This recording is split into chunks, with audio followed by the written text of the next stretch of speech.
Bonjour Emmanuel Macron. Vous avez fait la parité au sein du gouvernement, vous avez fait la parité à l'Assemblée nationale. On a quand même toujours cette impression que ce soit votre garde rapprochée, que ce soit tout ce qui touche au pouvoir, il n'y a pas de figure féminine emblématique. On a vraiment cette impression de boys club. Est-ce que c'est une parité de façade? D'abord, merci de le rappeler. Quand j'ai été élu, on avait 17% de 11% de femmes à l'Assemblée. On est à plus de 38% parce qu'il y a un groupe majoritaire qui est paritaire. Donc, moi, je ne fais pas de la façade. J'ai investi des femmes pour devenir députée de la République. Et j'ai investi des femmes dans des endroits où on pouvait gagner. Aucune autre formation politique, et elles vivent depuis beaucoup plus longtemps que nous, l'a fait. Mais autour de vous, on a l'impression qu'il n'y a que des figures de pouvoir masculin. Le boys club, c'est une lectrice qui vous le dit. Non, mais je vous réponds.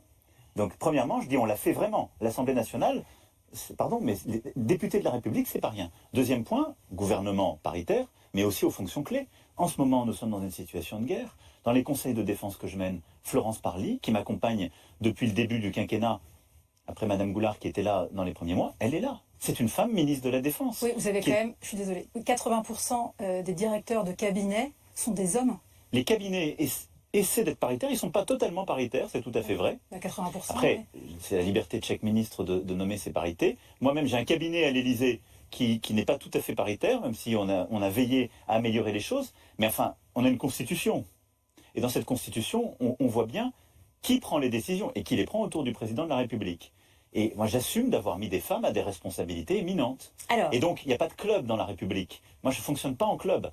Le Conseil de défense dont on a tant parlé, c'est un conseil où ce sont les ministres qui sont là et qui décident.